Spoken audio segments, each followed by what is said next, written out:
ನಮಸ್ತೆ ಟಿವಿ 20 ಕನ್ನಡ ವಾಹಿನಿಗೆ ಸ್ವಾಗತ. ಜಾಲಹಳ್ಳಿ ಗ್ರಾಮದ ವಿವಿಧ ಮೂಲಸೌಕರ್ಯ ಸಮಸ್ಯೆಗಳ ಪರಿಹಾರಕ್ಕೆ ಆಗ್ರಹಿಸಿ ಡಿವೈಎಫ್ಐ ಜಾಲಹಳ್ಳಿ ಗ್ರಾಮ ಘಟಕದ ನೇತೃತ್ವದಲ್ಲಿ ಅಂಬೇಡ್ಕರ್ ವೃತ್ತದಲ್ಲಿ ನಡೆದ ರಸ್ತೆ ತಡೆ ಪ್ರತಿಭಟನೆಗೆ ಅಧಿಕಾರಿಗಳು ಸ್ಪಂದಿಸಿದ್ದು, ಕಳಪೆ ಗುಣಮಟ್ಟದಲ್ಲಿ ನಿರ್ಮಿಸಲಾಗಿದ್ದ ಸಿಸಿ ರಸ್ತೆಯನ್ನು ತೆರವು ಮಾಡಿ ಮರು ನಿರ್ಮಾಣ ಕಾಮಗಾರಿಗೆ ಚಾಲನೆ ಕೊಟ್ಟಿದ್ದಾರೆ.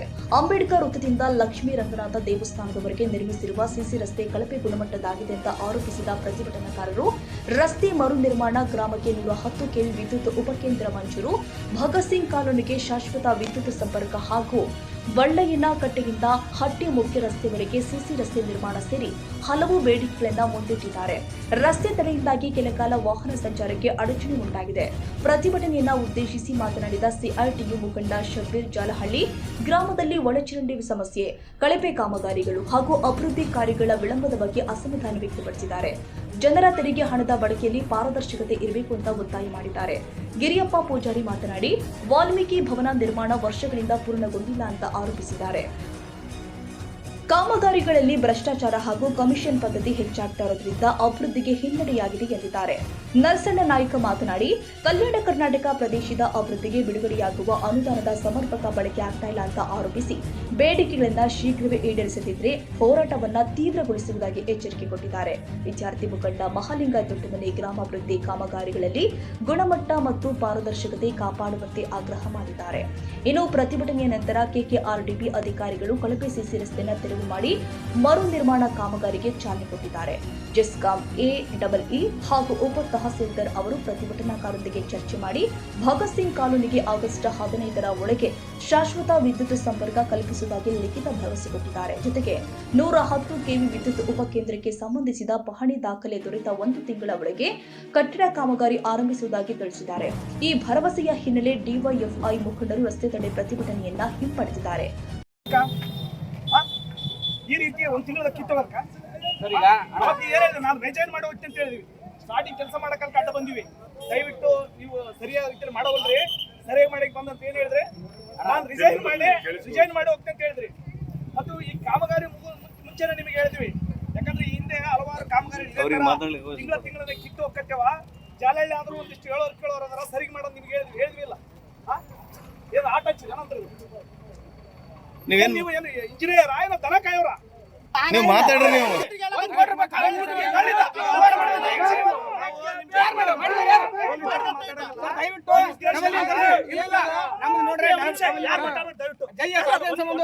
ಯಾರು ಮಾತಾಡ್ಬೇಡ್ರಿ. ನಿಮ್ ಉದ್ದೇಶ ನಾವು ಹೆಂಗಿದ್ರು ಲೂಟಿ ಮಾಡಕ್ ರೆಡಿ ಆಗಿದ್ವಿ. ನೀವ್ ಏನಾದ್ರು ಮಾಡ್ಕೊಳ್ಳೋದಂತ ಒಂದು ಹೇಳಿ ಹೋಗ್ಬಿಟ್ರಿ. ಯಾಕಂದ್ರೆ ನಿಮಗೆ ತಾಳ್ಮೆಯಿಂದ ಒಂದು 16 ದಿನ ಎಲ್ಲ ಕೆಲಸ ಪಕ್ಷಿ ಬಿಟ್ಟು ಬಹಳ ಶಾಂತಿಯುತವಾಗಿ ನಿಮಗೆ ಧರಣಿ ಸತ್ಯಾಗ್ರಹ ಮಾಡಿದ್ವಿ. ಯಾವ ರೀತಿ ಆಟ ಆಡ್ಕೊಟ್ಟಿದ್ದೆ ನೀನು? ಯಾವ ಡ್ಯೂಟಿ ಮಾಡ್ತೆ ಅಂತ ರಸ್ತೆ ಯಾವಾಗ ಮಾಡ್ರಿ? ಯಾವಾಗ ಮಾಡಿದ್ರಿ? ಈ ರಸ್ತೆ ಯಾವಾಗ ಸ್ಟಾರ್ಟ್ ಮಾಡ್ತಾ ಅಂತ ಹೇಳಿದ್ದೀನಿ ನಾನು. ಡ್ರೈನೇಜ್ ಅಲ್ಲ, ಅವರ ಮುಗಿದ ತಕ್ಷಣ ರಸ್ತೆ ಮಾಡ್ತೀನಿ ಅಂತ ಹೇಳಿದ್ದೆ ಇಲ್ಲ. ಯಾವಾಗ ಮಾಡ್ತೀನಿ? ಈಗ ಡೇಟ್ ಎಷ್ಟು ಇವತ್ತು? ಏನಿಲ್ಲ ಬರೀ ಸುಳ್ಳು ಹೇಳ್ತಾನ್ರಿ. ಪ್ರತಿ ದಿನ ಸುಳ್ಳು ಹೇಳ್ತಾನ್ರಿ. 5 ಕೋಟಿ ರೂಪಾಯಿ ರಸ್ತೆ, ಇವತ್ತಲ್ಲಿ ರಸ್ತೆ ಉಳಿದಿಲ್ಲ. 1 ವರ್ಷ ಆಗಿದ್ರೆ ಏನಂದ್ರೆ ಸರ್ಕಾರ ದುಡ್ಡು ಆಗಲ್ಲ ಎಲ್ಲಾ ರೀತಿ ನೀವು ಮಾಡಿದ್ರಿಂದ ಸರಿ ಹೋಗುತ್ತೆ. ನೀವು ಮತ್ತೆ ಒಂದು ತಿಂಗಳಾತ್ರಿ ನಾಳೆ ಚಾಲು ಮಾಡಿ ನಾಳೆ ತಿಂಗಳಿಂದ ಒಂದಿನಲ್ಲ 2 ದಿನ ಸರ್, ಒಂದು ತಿಂಗಳ ಹೇಳಿಲ್ರಿ. ಸಿಟ್ಟು ಬರೋ ಕಾರಣ ನಮ್ಗೆ ಏನ್ ಗೊತ್ತಾ? ಪ್ರತಿದಿನ ನಾಳೆ ಸರ್ ಫೋನ್ ಮಾಡಿ ಫೋನ್ ಎತ್ತಲ್ಲ. ಅಲ್ಲ ರೀ, ಎಟ್ಕೊಟ್ಟು ಏನಾಗಿತ್ತು? ಚಾಲು ಮಾಡ್ತಿದ್ದೆ. ಈಗ ನೀವು ಅವತ್ತ ಅಲೆ ಹಬ್ಬದ ಸಾರ್ವಜನಿಕ ಕೇಳಿ ನಯವಾಗಿ ಹೋರಾಟ ನಡೆಸಿದ್ರಿ. ಅಲೆ ಹಬ್ಬ ಎಷ್ಟು ದಿನ ಆಯ್ತು? ನೀವು ಹೊಸ ಕೆಲಸ ಮಾಡೋದು ನಂತರ ಕಾಮಗಾರಿ ಅದಾದ್ರೂ ಮಾಡೋದು ಕೇಳಿದ್ರೆ ನೀವು ಟ್ರೈನ್ ಮಾಡಕ್ ಹೋಗೋದು, ನೀವು ಹೊಸ ಕಾಮಗಾರಿ ಮಾಡೋದು ಮಾಡ್ತೀವಿ. ನಾವು ಕೇಳ್ತೇವೆ ನಿಮಗೆ. ಪ್ರಾಂತ ರೈತ ಸಂಘದ ನೇತೃತ್ವದಲ್ಲಿ ಸುಮಾರು 16 ದಿನಗಳ ಕಾಲ ನಾವು ಜನಪರ ಬೇಡಿಕೆಗಳನ್ನ ಇಟ್ಕೊಂಡು ಹೋರಾಟ ಮಾಡಿರ್ತೀವಿ. ಆ ಹೋರಾಟದ ಹಿನ್ನೆಲೆ ಪಂಚಾಯತಿಗೆ ಸಂಬಂಧಪಟ್ಟಂತ ಕೆಲವು ಬೇಡಿಕೆಗಳು ಮಾತ್ರ ಈಡೇರಿಸುವಲ್ಲಿ ಅಧಿಕಾರಿಗಳು ಸಫಲರಾಗಿರ್ತಾರೆ. ಉಳಿದಂತ ಎಲ್ಲ ಬೇಡಿಕೆಗಳು ಇಲ್ಲಿವರೆಗೂ ಕಾರ್ಯರೂಪಕ್ಕೆ ಬರದೇ ಇರೋದು ಈ ಹೋರಾಟಕ್ಕೆ ಕಾರಣವಾಗಿರ್ತದೆ.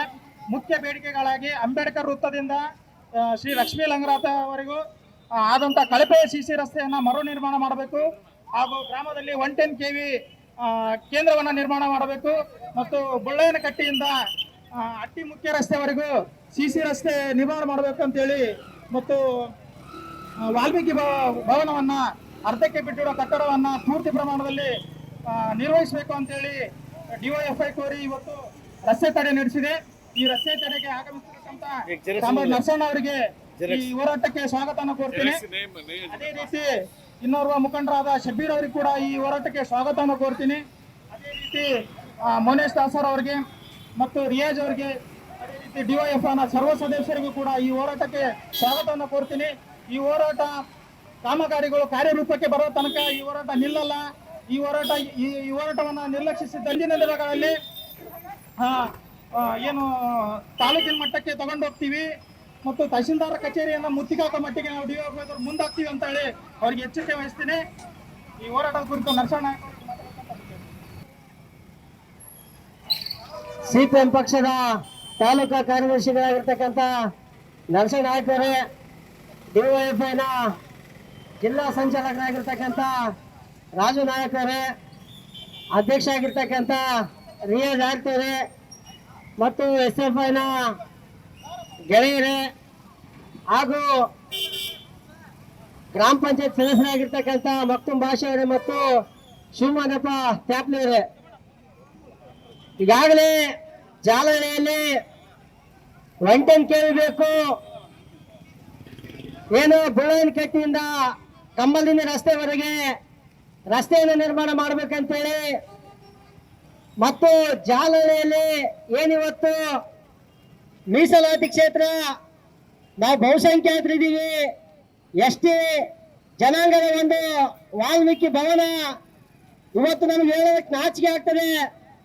ಇಲ್ಲಿ MLA MP ಎಲ್ಲ ಸ್ಥಳೀಯ ಆಡಳಿತದಲ್ಲಿ ಇವತ್ತು ಅದೇ ಜನಾಂಗದ ಜನಪ್ರತಿನಿಧಿಗಳಿದ್ದರೂ ಕೂಡ ಇವತ್ತು ಒಂದು ಬಡವರಿಗೆ ಅನುಕೂಲ ಆಗ್ತಕ್ಕಂಥ ಸಣ್ಣ ಕಲ್ಯಾಣ ಮಂಟಪವನ್ನು ಇವತ್ತು ಇವ್ರಿಗೆ ಸರಿ ಮಾಡ್ಲಿಕ್ಕೆ ಆಗಲ್ಲ, ಅದನ್ನ ಪೂರ್ಣಗೊಳಿಸಕ್ಕಾಗಲ್ಲ ಅಂತ ಹೇಳಿದ್ರೆ ಇವರು ಎಂತ ಅಧಿಕಾರದಲ್ಲಿ ಇದ್ದರೂ ಕೂಡ ವೇಸ್ಟ್ ಅಂತಕ್ಕಂಥದ್ದು ಇವತ್ತು ನಮಗೆ ಭಾಸವಾಗ್ತಾ ಇದೆ. ಯಾಕಂತ ಹೇಳಿದ್ರೆ ಇವತ್ತು ಜಾಲಹಳ್ಳಿಯಲ್ಲಿ ಕಳೆದ 4 ತಿಂಗಳ ಹಿಂದುಗಡೆ ಮಾನ್ಯ ಶಾಸಕರು 1 ಕೋಟಿ ರೂಪಾಯಿ ವೆಚ್ಚದಲ್ಲಿ ರಂಗನಾಥ್ ಗುಡಿಯಿಂದ ಹಿಡಿದು ಅಂಬೇಡ್ಕರ್ ವೃತ್ತದವರೆಗೆ CCಯನ್ನು ಉದ್ಘಾಟನೆ ಮಾಡಿ ಹೋದ್ರು. ಆ ಉದ್ಘಾಟನೆ ಬ್ಯಾನರ್ ಇರಲಿಲ್ಲ, ಇವತ್ತು CC ಹೊಡೆದು ಹೋಗ್ಯದ.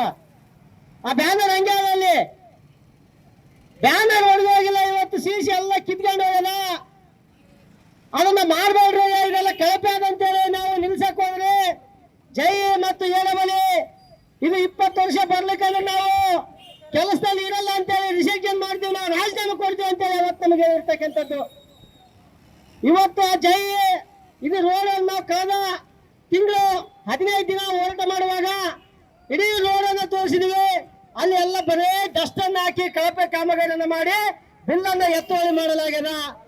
ಈ ಬಿಲ್ಲನ್ನು ಎತ್ತುವಳಿ ಮಾಡಿದಂತ ಅಧಿಕಾರಿಗಳು ಮತ್ತು ಗುತ್ತೇದಾರರ ಮೇಲೆ ಕ್ರಿಮಿನಲ್ ಕೇಸ್ ಹಾಕ್ಬೇಕಂತೇಳಿ ನಾವು ಒತ್ತಾಯ ಮಾಡ್ತೀವಿ. ಇವತ್ತು ನಮ್ಮನ್ನ ಪೊಲೀಸರು ನೆಚ್ಚಿ ನಮ್ಗಿಂತ ಪೊಲೀಸರನ್ನೇ ಜಾಸ್ತಿ ಕಳಿಸ್ತಕ್ಕಂಥ ಕೆಲಸ ಇವತ್ತು ಆಡಳಿತ ಮಾಡ್ತಾ ಇದೆ. ನಾವು ಇವತ್ತು ಸ್ವಲ್ಪ ಜನ ಇರ್ಬೋದು, ನಾವು ಕೇಸು ನಮಗೇನು ಹೊಸದಲ್ಲ. ನಾವು ಇವತ್ತು ಕಳೆದ 18 ವರ್ಷದಿಂದ ಕಳಪೆಯಾಗಿ ಬಿದ್ದಂತ ವಾಲ್ಮೀಕಿ ಭವನವನ್ನು ನೋಡಿದ್ರೆ ಇವತ್ತು ಎಂತ ಜನಪ್ರತಿನಿಧಿಗಳ ನಾಚಿಕೆ ಆಗ್ಬೇಕು. ಇವತ್ತು ನೀವು ಎಲ್ಲ ಇವತ್ತು ಜನಾಂಗದ ಮೇಲೆ ಆಣೆ ಪ್ರಮಾಣ ಮಾಡಿ ಓಟ್ ತಗೊಂಡರು. ಇವತ್ತು ಅದೇ ಜಾತಿ ಜನಾಂಗಗಳಿಗೆ ಒಂದು ಕಲ್ಯಾಣ ಮಂಟಪ ಮಾಡ್ಲಿಕ್ಕೆ ಅಂದ್ರೆ ನೀವು ಅಧಿಕಾರದಲ್ಲಿ ಇರೋದಕ್ಕೆ ಅಯೋಗ್ಯರಿದ್ದೀರಿ ಅಂತಕ್ಕಂಥದ್ದನ್ನು ಇವತ್ತು ನಾವು ಹೇಳಲಿಕ್ಕೆ ಬಯಸ್ತೀವಿ. ದಯವಿಟ್ಟು ನಾವು ಪೊಲೀಸರ ಬಂಧುಗಳಲ್ಲಿ ವಿನಂತಿಯನ್ನು ಮಾಡ್ತೇವೆ, ದಯವಿಟ್ಟು ಈ ಕಳಪೆ ಕಾಮಗಾರಿಯನ್ನ ಮಾಡಿದಂತ ಅಧಿಕಾರಿಗಳ ಮೇಲೆ ನಮ್ಮ ಮೇಲೆ ಹೆಂಗ್ ಕೇಸ್ ಮಾಡ್ತೀವಿ ಅವ್ರ ಮೇಲೆ ಕೂಡ ಅದೇ ರೀತಿಯಾದಂತ ಕೇಸ್ಗಳನ್ನ ಮಾಡ್ಬೇಕು ಅಂತೇಳಿ ನಾವು ಇವತ್ತು ವಿನಂತಿಯನ್ನು ಮಾಡ್ತೀವಿ. ನಮ್ಗೆ ಅರೆಸ್ಟ್ ಮಾಡಿದ್ರೆ ಚಿಂತೆ ಇಲ್ಲ, ನಮ್ಮೆಲ್ಲ ಏನು ಯಾವ ರೀತಿ ಪ್ರಕರಣಗಳನ್ನು ದಾಖಲು ಮಾಡ್ತೀವಿ ಈ ಕಳಪೆ ಕಾಮಗಾರಿ ಮಾಡಿದಂತ ಅಧಿಕಾರಿಗಳ ಮೇಲೆ ಕೂಡ ನೀವು ಅದೇ ದಯಾ ದಾಕ್ಷಿಣ್ಯ ಇಲ್ಲದಂತೆ ಪ್ರಕರಣಗಳನ್ನ ದಾಖಲಿಸಬೇಕಂತೇಳಿ ನಾವು ಇವತ್ತು ನಿಮ್ಮಲ್ಲಿ ವಿನಂತಿಯನ್ನು ಮಾಡ್ತೀವಿ. ಇವತ್ತು ಜಾಲಹಳ್ಳಿಯಲ್ಲಿ ಕಳೆದ ಸುಮಾರು 6 ತಿಂಗಳಿಂದ ನಿರಂತರವಾಗಿ ಈ ಬೇಡಿಕೆಗೆ ಸಂಬಂಧಪಟ್ಟಂಗೆ ನಾವು ಹೋರಾಟಗಳನ್ನು ಮಾಡ್ತಾನೆ ಇದೀವಿ. ನಮಗ ಪೊಲೀಸರಿಗೆ ತಿಕ್ಕ ಹತ್ತನೇ ಹೊರತು ಯಾವ ಒಬ್ಬ ಜನಪ್ರತಿನಿಧಿಗಾಗ್ಲಿ ಯಾವ ಒಬ್ಬ ಅಧಿಕಾರಿ ಆಗ್ಲಿ ಹೌದು ನಮ್ ಜವಾಬ್ದಾರಿ ಇದೆ, ನಮ್ ರೆಸ್ಪಾನ್ಸಿಬಲ್ ಅಂತೇಳಿ ಇವತ್ತು ಒಬ್ಬ ಮುಂದೆ ಬಂದು ಮಾತಾಡಕ್ ತಯಾರಿಲ್ಲ ಅಂತಕ್ಕಂಥದ್ದು. ಇವತ್ತು ನಾಚಿಕೆ ಆಗ್ಬೇಕು. ನಾವು ಇವತ್ತು ಆಡಳಿತ ಮಾಡ್ತಕ್ಕಂಥವ್ರಿಗೆ ನಾಚಿಕೆ ಆಗ್ಬೇಕು. ಯಾಕಂದ್ರೆ ಇವತ್ತು ಇದು 4 ತಿಂಗಳಲ್ಲಿ ಇಷ್ಟೆಲ್ಲ ಕೆಟ್ಟ ಕೆಳಗಿಳಿದೋಗಿದೆ. ಅಷ್ಟಕ್ಕೂ ನಿಮಗೆ ಭಯ ಇಲ್ಲ ಇವತ್ತು ಜನರ ಬಗ್ಗೆ, ಅಧಿಕಾರದ ಬಗ್ಗೆ ಅಂತ ಹೇಳಿದ್ರೆ ನೀವು ಎಷ್ಟು ಇವತ್ತು ನಿಮ್ಮ ಮೈ ಚರ್ಮ ದಪ್ಪಾಗಿದೆ ಅಂತಕ್ಕಂಥದ್ದು ಇವತ್ತು ನಮಗೆ ಗೊತ್ತಾಗ್ತದ. ಇವತ್ತು ತಕ್ಷಣಕ್ಕೆ ಸಂಬಂಧಪಟ್ಟಂತ ಅಧಿಕಾರಿಗಳು ಸ್ಥಳಕ್ಕೆ ಬರದೇ ಇದ್ರೆ ನಾವು ಕಾನೂನನ್ನ ಇವತ್ತು ಕೈಗೆ ತಗೋಬೇಕಾದಂತ ಅನಿವಾರ್ಯ ಸ್ಥಿತಿ ನಮ್ಮ ಮುಂದೆ ಬರ್ತದೆ ಅಂತಕ್ಕಂಥ ಮಾತನ್ನ ಹೇಳ್ತಾ ನನಗೆ ಮಾತಾಡಲು ಅವಕಾಶ ಮಾಡಿಕೊಟ್ಟಂತ ಸಾರ್ವಜನಿಕರೇ ಮತ್ತು ಡಿವೈಎಫ್ಐ HFIನ ಸಂಗಾತಿಗಳೇ, ಇವತ್ತ ಜಾಲಹಳ್ಳಿಯಾಗ ಸುಮಾರು 2013ರಿಂದ ವಾಲ್ಮೀಕಿ ಭವನ ಅಂದ್ರೆ ಜಾಲಹಳ್ಳಿ ಮತ್ತು ಅರಕೇರ ಸೈಮೆಂಟೆನ್ಸ್ಲಿ 2 ವಾಲ್ಮೀಕಿ ಭವನಗಳಾದವು. ಮೊದಲನೇದು ವಾಲ್ಮೀಕಿ ಭವನ 1 ವರ್ಷದಾಗ ಕಟ್ಟಿ ಹೋದ್ರು. ಯಾವುದು ನಮ್ಮ ಅರಕೇರ ಶಕ್ತಿ ಕೇಂದ್ರದ ಕಟ್ಟಡ ಆಯಿತು, ಜಾಲಹಳ್ಳಿದು ಕಟ್ಟಡ ಆಗಲಿಲ್ಲ. ಅದಕ್ಕೇನಂತ ಹೇಳಿದ್ರೆ ಸುಮಾರು ಏನಿಲ್ಲ ಅಂದ್ರೆ 1-1.5 ಕೋಟಿ ರೂಪಾಯಿ ಖರ್ಚು ಮಾಡಿದ್ರು. ಖರ್ಚು ಮಾಡಿದ ಮೇಲೆ ಆಗಲಿಲ್ಲ. ಅಲ್ಲಿರ್ತಕ್ಕಂಥ ಸಿಮೆಂಟು, ಉಸುಗು, ಇನ್ನೊಂದೆಲ್ಲ ಕಳ್ಳತನ ಮಾಡಿ ಲೂಟಿ ಮಾಡಿದ್ರು ಗುತ್ತಿಗೆದಾರರು. ಮತ್ತು ಅವತ್ತಿನ ಪ್ರಭುತ್ವ ಏನು ನಡೆಸ್ತಿದ್ರು ನಮ್ಮ ತಾಲೂಕಿನ ರಿಪಬ್ಲಿಕ್ ಅಂತ ಏನು ಹೇಳ್ಬೋದು, ರಿಪಬ್ಲಿಕ್ಕಿನ ಹಿಂಬಾಲಕರು. ನಾ ರಿಪಬ್ಲಿಕ್ ಯಾರಂತ ಏನು ಹೇಳಂಗಿಲ್ಲ. ಹೆಣ್ತಿ ಹೆಸರು ನಾಲಿಗೆ ಮೇಲೆ ಇರ್ತದ ಅಥವಾ ಗಂಡ ಹೆಸರು ನಾಲಿಗೆ ಮೇಲೆ ಇರ್ತದ ಹೇಳಕ್ಕೆ ನಾಚಿಕೆ ಬರ್ತದೆ ಅಂತಲ್ಲ, ಹಂಗೆ ನಮ್ಮ ತಾಲೂಕಿನ ಅವತ್ತಿನ ಚುನಾಯಿತ ಪ್ರತಿನಿಧಿಗಳ ಹಿಂಬಾಲಕರು ಸಿಮೆಂಟು ಮತ್ತು ಉಸುಗನ್ನ ಕಳುವು ಮಾಡಿಕೊಂಡು ಹೋದ್ರು. ಅದ್ರ ಪರಿಣಾಮ ಇವತ್ತು ಡಿಲೇ ಮಾಡಕತ್ತಾರ. ಅದೇ ರೀತಿಯಾಗಿ 1 ಕೋಟಿ ರೂಪಾಯಿದಲ್ಲಿ CC ರಸ್ತೆ ಕಾಮಗಾರಿ ಪ್ರಾರಂಭ ಆಗ್ಯದ, ಇವತ್ತಿನವರೆಗೆ ಮಾಡಕ್ಕೆ ಇರಲಿಲ್ಲ. ಮತ್ತು ಮಾಡಿದ್ರು ಕೂಡ ನಮ್ಮ ಚುನಾಯಿತ ಪ್ರತಿನಿಧಿಗಳು, ಇವತ್ತಿನ ಪ್ರಭುತ್ವದ ಚುನಾಯಿತ ಪ್ರತಿನಿಧಿಗಳ ಹಿಂಬಾಲಕರು ಕಳಪೆ ಕೆಲಸ ಮಾಡಿದ್ರು. ಇಲ್ಲಿಂದ ಎಲ್ತೇನೆ ಅಂತ ಹೇಳಿದ್ರೆ ಗಾಣದಾಳ ಅಡ್ಡ ರಸ್ತೆ ತನ ಅದನ್ನು ಕೂಡ ಕಳಪೆ ಆಗದ, ಅದು ಕೂಡ ಆಗ್ಬೇಕನ್ನೋ ಇವತ್ತು ಹೋರಾಟ ಮಾಡುವಾಗ ನಾಚಿಗೆ ಬರಬೇಕು. ನಮ್ಮ ಜಿಲ್ಲೆಯ, ನಮ್ಮ ತಾಲೂಕಿನ ಚುನಾಯಿತ ಪ್ರತಿನಿಧಿಗಳಿಗೆ, ಅವರು ಯಾರೇ ಇರ್ಬೋದು, ಶಾಸಕರು ಇರ್ಬೋದು, ಸಂಸದರು ಇರ್ಬೋದು, ಇನ್ನೊಬ್ರು ಇರ್ಬೋದು. ಮತ್ತು ವಿಶೇಷವಾಗಿ ನಮ್ಮದು ಈ ಏನಂತಾರೆ ಮೀಸಲಾತಿ ಕ್ಷೇತ್ರದಲ್ಲಿ SCP STPಯಿಂದ ಆ ಒಂದು ಹಣ ಸುಮಾರು 1 ಕೋಟಿ ರೂಪಾಯಿ ಇವತ್ತಿನವರೆಗೆ ಆಗಿಲ್ಲ. ಸುಮಾರು ಇದ್ರ ಸಲುವಾಗಿ ವಾಲ್ಮೀಕಿ ಸಮಾಜದವರು, ಕರ್ನಾಟಕ ಪ್ರಾಂತ ರೈತ ಸಂಘದವರು, ಬೇರೆದವರು ಎಲ್ಲರೂ ಹೋರಾಟ ಮಾಡಿದ್ರು. ಹೋರಾಟ ಮಾಡಿದ ಮೇಲೆ ಅವತ್ತಿನ ಹೋರಾಟಗಾರರ ಮೇಲೆ ಏನಪ್ಪ ಅಂದ್ರೆ ಕೇಸ್ಗಳನ್ನು ಹಾಕಿದ್ರು. ಕೇಸ್ಗಳಿಗೆ ಪ್ರಮುಖ ಕಾರಣ ಅವತ್ತಿನ ಚುನಾಯಿತ ಪ್ರತಿನಿಧಿಗಳು. ಆದರೂ ಕೂಡ ಇವತ್ತು ಅದು ಕಂಪ್ಲೀಟ್ ಆಗಿಲ್ಲ. ಆ ಕಂಪ್ಲೀಟ್ ಆಗಬೇಕನ್ನುವಂಥ ನ್ಯಾಯಯುತ ಬೇಡಿಕೆ ಇಟ್ಕೊಂಡು ಇವತ್ತ ಈ ಒಂದು ಡಿವೈಎಫ್ಐನ ಸಂಗಾತಿಗಳು ಹೋರಾಟ ಮಾಡಕತ್ತಾರ. ಈ ಹೋರಾಟಕ್ಕೆ CATU ಕೂಡ ಬೆಂಬಲ ಇರ್ತದ ಅನ್ನೋಂಥ ಹೇಳೋದ್ರ ಜೊತೆಗೇನೆ ಈ ಹೋರಾಟ ಯಶಸ್ವಿ ಆಗಲಿ ಆದಷ್ಟು ಬೇಗನೆ. ಯಾಕಂತಂದ್ರೆ ನಮ್ಮಲ್ಲಿ ಸುಮಾರು ಏನಿಲ್ಲ ಅಂದ್ರೆ ನಾವು ಹೋರಾಟ ಮಾಡಿದಾಗ 20 ಲಕ್ಷ ರೂಪಾಯಿ ಒಂದ್ಸಲ ಜಾಸ್ತಿ ಕೊಟ್ಟರು, ಒಂದ್ಸಲ 10 ಲಕ್ಷ ಕೊಟ್ಟರು.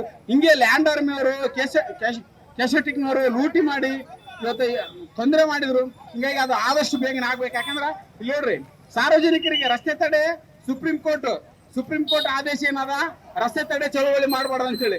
ರಸ್ತೆ ತಡೆ ಚಳವಳಿ ಮಾಡಿದ್ರೆ ಅದ ಕಾನೂನು ಅಪರಾಧ. ಪೊಲೀಸ್ ಅಣ್ಣ ತಮ್ಮದ್ರು ಇಲ್ಲಿ ಬಹುತೇಕ ನಿಂತಾರ, ಎಲ್ಲರನ್ನ ಕಸ್ಟಡಿಗೆ ತಗೋಬೇಕು, KP ಆಕ್ಟ್ ಪ್ರಕಾರ ಅರೆಸ್ಟ್ ಮಾಡ್ಬೇಕು ಅಂತೇಳಿ ನಿಂತಾರಂತ ನಾನು ಭಾವಿಸಿನಿ. KP ಆಕ್ಟ್ ಪ್ರಕಾರ ಅರೆಸ್ಟ್ ಮಾಡ್ಬೇಕು. ಯಾಕಂದ್ರ ನಮ್ಗ ಒಂದೇನಂತ ಈ ಒಂದು ರಸ್ತೆ ತಡೆ ನಂಬಿಕೊಂಡಿದ್ರಿ. ಈ ಹೋರಾಟದಲ್ಲಿ ಭಾಗವಹಿಸುವಂತ ಎಲ್ಲ ಯುವಜನ ಮುಖಂಡರೇ, CIT ಮುಖಂಡರೇ ಮತ್ತು ಜಾಲಹಳ್ಳಿಯ ನಾಗರಿಕ ಬಂಧುಗಳೇ, ಈ ಒಂದು ರಸ್ತೆ ತಡೆ ಮಾಡುವಂತ ಅನಿವಾರ್ಯತೆ ಏನಿತ್ತು ಮತ್ತು 16 ದಿನಗಳ ಕಾಲ ಜಾಲಹಳ್ಳಿಯ ಅಂಬೇಡ್ಕರ್ ವೃತ್ತದಲ್ಲಿ ನಿರಂತರ ಧರಣಿ ಮಾಡುವಂತ ಅವಶ್ಯಕತೆ ಏನಿತ್ತು ಅಂತೇಳಿ ನಾವು ನೋಡುವಾಗ, ನಮ್ಮ ರಾಜ್ಯದಲ್ಲಿ ವಿಶೇಷವಾಗಿ ಈ ಹೈದರಾಬಾದ್ ಕರ್ನಾಟಕಕ್ಕೆ ಪ್ರದೇಶದ ಅಭಿವೃದ್ಧಿಗಾಗಿ ಇವತ್ತು ಸಾವಿರಾರು ಕೋಟಿ ಖರ್ಚಾಗಿದೆ ಮತ್ತು ಇವತ್ತು ಕೂಡ ಖರ್ಚು ಆಗ್ತಾ ಇದೆ. ಆದ್ರೆ ಆ ದುಡ್ಡು ಯಾರಪ್ಪಂದಂತೇಳಿ ನಾವಿಲ್ಲಿ ರೋಡ್ ಮೇಲೆ ಕುಂತು ಕೇಳೋದು, ಯಾರಪ್ಪನ ದುಡ್ಡು? ಇವತ್ತ ಈ ಪ್ರದೇಶದ ಅಭಿವೃದ್ಧಿಗಾಗಿ ಬರ್ತಕ್ಕಂತ HKRDB ದುಡ್ಡು, ಕೋಟ್ಯಾರು ಗಂಟ್ಲೆ ದುಡ್ಡು ಬರ್ತದಲ್ಲ, ಅದು ಯಾರಪ್ಪನ ದುಡ್ಡು? ಯಾರ ಅಧಿಕಾರಿಗಳ ಅಪ್ಪಂದ? ಏನ್ ಜನಪ್ರತಿನಿಧಿಗಳ ಪಿತ್ರಾರ್ಜಿತ ಆಸ್ತಿನ? ಯಾರ ಆಸ್ತಿ ಅದು ಆಗ್ಬೇಕಂತೇಳಿ ಸಾವಿರಾರು ಕೋಟಿ, 100 ಕೋಟಿ ಬಂದರೂ ಕೂಡ ಯಾಕೆ ಅಭಿವೃದ್ಧಿ ಆಗೋಲ್ದಂತಂದ್ರೆ, ಕೇವಲ 1 ತಿಂಗಳ ಒಳಗಡೆ 1 ಕೋಟಿ ಅನುದಾನದಲ್ಲಿ ಮಾಡಬೇಕಂತ ರೋಡು ಕೆಲವೇ ದಿನಗಳಲ್ಲಿ ಕಿತ್ತು ಹೋಗ್ತದಂತಂದ್ರೆ ಇವತ್ತು ಈ ತಾಲೂಕಿನ ಈ ಜಿಲ್ಲೆಯ ಪ್ರಜ್ಞಾವಂತರು ಆಲೋಚನೆ ಮಾಡ್ಬೇಕಲ್ಲ. ನಮ್ಗೆಲ್ಲರಿಗೂ ಅರಿವಿದೆ, ಜ್ಞಾನ ಇದೆ. ಅದು 1 ಕೋಟಿ ದುಡ್ಡು ಇಲ್ಲಿ ಖರ್ಚಾಗ್ತಿದೆ. ಇದೊಂದು ಕ್ವಾಂಟಿಟಿ ಆಗಿ ಸಾರ್ವಜನಿಕರಿಗೆ ಒಂದು ಉತ್ತಮ ಗುಣಮಟ್ಟದ ರಸ್ತೆ ಆಗ್ಬೇಕಂತೇಳಿ ಎಲ್ಲರಿಗೆ ಅರಿವು ಬೇಕಲ್ಲ. ಅಂದ್ರೆ ಏನಾಗಿದೆ, ನಮಗೆ 1 ತಿಂಗಳ ಒಳಗಡೆ ರೋಡ್ ಕಿತ್ತದಂತಂದ್ರೆ ನಮ್ಗೆ ಏನ್ ಅನ್ಸಂಗಿಲ್ಲ ಅಂತಂದ್ರೆ ಏನಾಗ್ತಾ ಇದೆ. ಇವತ್ತು ನಾವು ರಸ್ತೆ ತಡೆ ಮಾಡ್ತೀವಿ ಅಂತಂದ್ರೆ ಇಲ್ಲೆಲ್ಲ ಪೊಲೀಸ್ ಇಲಾಖೆಯವರು ನಮ್ಮನ್ನೆಲ್ಲರೂ ಸುತ್ತುವರೆದಾರ. ಇಲ್ಲಿ ಒಂದು ವ್ಯಾನ್ ನಿಂದಿಸ್ಯಾರ ನಮ್ಮನ್ನು ಅರೆಸ್ಟ್ ಮಾಡ್ಲಿಕ್ಕೆ.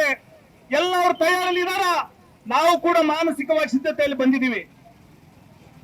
ಮತ್ತೊಂದು ಕಡೆ ವಾಲ್ಮೀಕಿ ಭವನ 2013ರಲ್ಲಿ 1 ಕೋಟಿ ರೂಪಾಯಿ ಅನುದಾನದಲ್ಲಿ ಆದಂತ ಬಿಲ್ಡಿಂಗು ತದನಂತರದಲ್ಲಿ ಮತ್ತೆ ಒಂದು 30ರಿಂದ 40 ಲಕ್ಷ ಆಗಿ ಸುಮಾರು 1.5 ಕೋಟಿ ರೂಪಾಯಿದಲ್ಲಿ ಬಿಲ್ಡಿಂಗ್ ಪ್ರಾರಂಭ ಆಗಿದೆ. ಇವತ್ತದು ಬೂತ್ ಬಂಗ್ಲೆ ಆಗಿ ಕುಂತಿದೆ.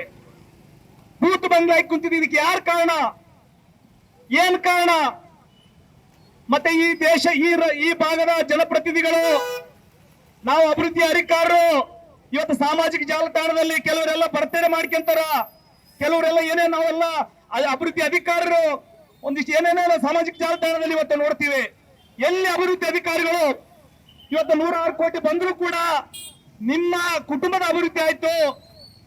ನೀವು ಸಾಕಷ್ಟು ಈ ಭಾಗದಲ್ಲಿ ಶಿಕ್ಷಣಕ್ಕೆ, ಆರೋಗ್ಯಕ್ಕೆ ಸರಿಯಾದ ರೀತಿಯಲ್ಲಿ ಕೆಲಸ ಮಾಡಲಾರ್ದೇ ಇವತ್ತ ಹಳ್ಳಿಗೆ ಬ್ರಾಂಡ್ ಶಾಪ್ಗಳನ್ನು ಮಾಡಿದ್ರಿ, ಹಳ್ಳಿಗೆ ಡಬ್ಬ ಅಂಗಡಿಗಳಲ್ಲಿ ಕುಡಿತ ಚಟವನ್ನು ಕಲಿಸಿದ್ರೆ, ಹಳ್ಳಿಗಳಲ್ಲಿ ಮಟಗ ಆಗ್ತದೆ, ಹಳ್ಳಿಯಲ್ಲಿ ಎಲ್ಲ ದುಶ್ಚಟ ನಡೀತದೆ.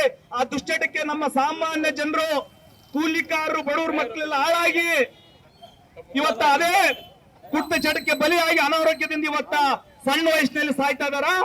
ಅಂತವರು ನಾವು ಅಭಿವೃದ್ಧಿ ಅಧಿಕಾರರು ಅಂತೇಳಿ ಒಂದ್ ಕಡೆ ಸನ್ಮಾನ ಸಮಾರಂಭಗಳು ನಡೀತೇವ. ಹಂಗಾಗಿ ನಾವು ಆಲೋಚನೆ ಮಾಡೋದೇನಂತಂದ್ರೆ, ಇವತ್ತ SCP STP ಅಂತ ಒಂದು ಯೋಜನೆ ಇದೆ. ಆ STP ಯೋಜನೆ ಅಡಿಯಲ್ಲಿ ಒಂದು ಅವಧಿ ಒಳಗಡೆ ಕೆಲಸ ಮುಗಬೇಕಂತ ಹೇಳಿ ಇವತ್ತು ಸರ್ಕಾರ ಒಂದು ಕಾನೂನು ಮಾಡಿದೆ. ಯಾಕಂದ್ರೆ ಹರಿಜನ ಗಿರಿಜನ ಉಪಯೋಜನೆಯಲ್ಲಿರ್ತಕ್ಕಂಥ ಅನುದಾನ ದುರುಪಯೋಗ ಆಗಬಾರ್ದು, ಮತ್ತೆ ಅದು ಸಕಾಲದಲ್ಲಿ ಆ ಕಾಮಗಾರಿ ಮುಗಿಬೇಕು.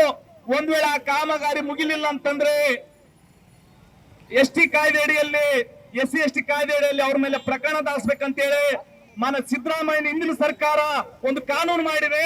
ಅದರ ಅಡಿಯಲ್ಲಿ ಇವತ್ತು ಕೇಸ್ ಆಗಬೇಕಾಗಿತ್ತು. ಯಾವ SCP STP ಅನುದಾನ ದುರುಪಯೋಗ ಆಗಿದೆ, ಅದು ಸಕಾಲದಲ್ಲಿ ಕೆಲಸ ಮಾಡಿಲ್ಲ ಅಂತಂದ್ರೆ ಅಂತವ್ರ ಮೇಲೆ ಪ್ರಕರಣ ದಾಖಲಾಗಬೇಕಂತ ಒಂದು ಕಾನೂನು ಇದೆ. ಅಂದ್ರೆ ಆ ಕಾನೂನು ಎಲ್ಲೋಯ್ತು? ಆ ಕಾನೂನು ಯಾರು ಪ್ರಶ್ನೆ ಮಾಡಬೇಕು? ಇವತ್ತು ನಾವು ನ್ಯಾಯಯುತವಾಗಿ ಹೋರಾಟ ಮಾಡೋರ ಮೇಲೆ ನಮಗೆ ಕೇಸ್ಗಳಾಗ್ತಾವ, ಆದ್ರೆ ಅನುದಾನ ದುರುಪಯೋಗ ಮಾಡಿದ್ರ ಮೇಲೆ ಇವತ್ತಿನವರೆಗೂ ಕೇಸ್ ಆಗಿಲ್ಲ. ಇವತ್ತು ಆ ಕೇಸ್ ಆಗ್ಬೇಕಂತೇಳಿ ಮೊನ್ನೆ ನಾಡ್ ತಹಸೀಲ್ದಾರ್ ಕಚೇರಿ ಮುಂದೆ ಕುಂತಾಗ ಹೇಳಿವಿ, ನೀವು ಆ ಬಿಲ್ಡಿಂಗ್ ಮಾಡ್ಲಿಕ್ಕೆ ಪರವಾಗಿಲ್ಲ, ಆ ದುಡ್ಡನ್ನು ಯಾರ್ಯಾರು ತಿಂದಾರ ಅವ್ರ ಮೇಲೆ ಪ್ರಕರಣ ದಾಖಲು ಮಾಡ್ಬೇಕಂತ ಹೇಳಿ ಕೇಳಿದ್ರೆ ಇವತ್ತಿನವರು ಚಕಾರಿಲ್ಲ.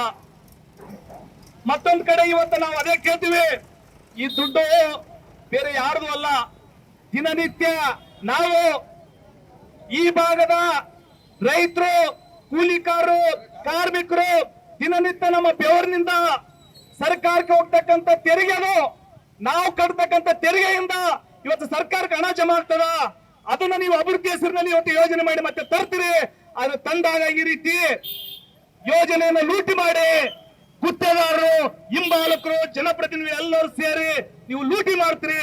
ಹೆಂಗ್ ಲೂಟಿ ಅಂತಂದ್ರೆ ಇವತ್ತು ನನಗೆ ಗೊತ್ತಿಲ್ಲ, ಅನ್ನ ಆಫೀಸಲ್ಲಾಗಿ 30% 40% ಅಂತ ಹೇಳಿ ಮಾತಾಡ್ತಾರೆ. ಏನದು ಪರ್ಸೆಂಟೇಜ್? ಯಾವ್ದಾದ್ರು ಒಂದು ಕಾರ್ಯಯೋಜನೆ ತಯಾರಾಗಿ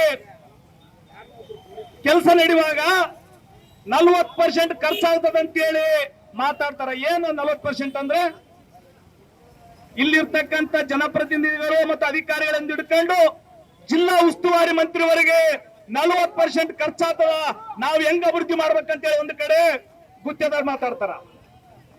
ಮತ್ತೊಂದ್ ಕಡೆ ಜನಪ್ರತಿನಿಧಿಗಳು ನಾವು ದುಡ್ಡು ತಗೊಂಡ್ಬಂದು ಈ ತಾಲೂಕು ಅಭಿವೃದ್ಧಿ ಮಾಡ್ತೀವಿ ಅಂತ ಮತ್ತೊಂದ್ ಕಡೆ ಹೇಳ್ತಾರ.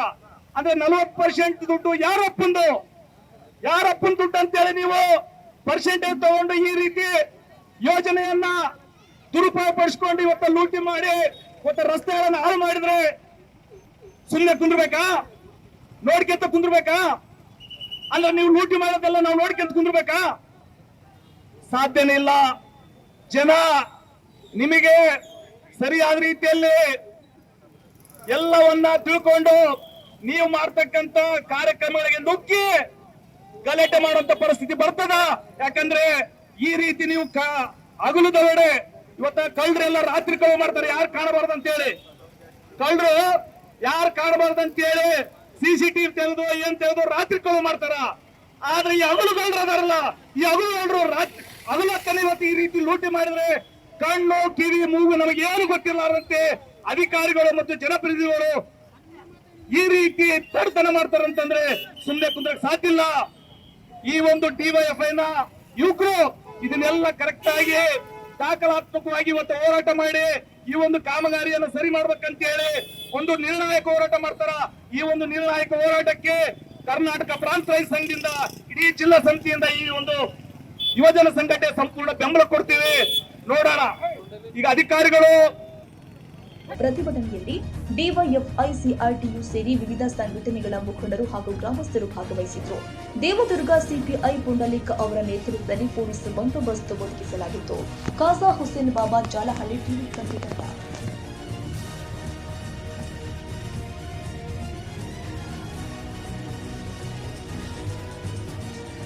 ಕನ್ನಡಿಗರ ಮೆಚ್ಚಿನ ನಿಮ್ಮ TV20 ಕನ್ನಡ ವಾಹಿನಿ ಇದೀಗ ಟಿವಿಯಲ್ಲಿ ಲಭ್ಯ. ಕರ್ನಾಟಕ ಮತ್ತು ದೇಶ ವಿದೇಶದ 360 ಡಿಗ್ರಿ ಸುದ್ದಿ ವಿವರವನ್ನ ಪಡೆಯುವುದಕ್ಕೆ TV20 ವಾಹಿನಿಯನ್ನು ಲೈಕ್ ಮಾಡಿ, ವಿಡಿಯೋಗಳನ್ನು ಶೇರ್ ಮಾಡಿ, ಕಮೆಂಟ್ ಮಾಡಿ, ಸಬ್ಸ್ಕ್ರೈಬ್ ಮಾಡಿ. HCN ಕೇಬಲ್ 842 ನಂಬರ್ನಲ್ಲಿ ಹುಕ್ಕೇರಿ ತಾಲೂಕು ಹಾಗೂ ಸಂಕೇಶ್ವರದ ಸುತ್ತಮುತ್ತಲಿನ ಹಳ್ಳಿಗಳಲ್ಲಿ ಲಭ್ಯ. PCN ಕೇಬಲ್ 129 ನಂಬರ್ನಲ್ಲಿ ಹಾರುಗೆರೆ ಸುತ್ತಮುತ್ತಲಿನ ಹಳ್ಳಿಗಳಲ್ಲಿ ಲಭ್ಯ. ರಾಯಬಾಗ್ ಡಿಜಿಟಲ್ ಚಾನೆಲ್ ಕೇಬಲ್ 80ನೇ ನಂಬರ್ನಲ್ಲಿ ರಾಯಬಾಗ ತಾಲೂಕಿನ ಸುತ್ತಮುತ್ತಲಿನ ಹಳ್ಳಿಗಳಲ್ಲಿ ಲಭ್ಯ. UDCN ಕೇಬಲ್ ನೆಟ್ವರ್ಕ್ ಉಗಾರ ಸುತ್ತಮುತ್ತಲಿನ ಹಳ್ಳಿಗಳಲ್ಲಿ ನಿಮ್ಮ TV20 ಕನ್ನಡ ವಾಹಿನಿಯೂ ಲಭ್ಯ.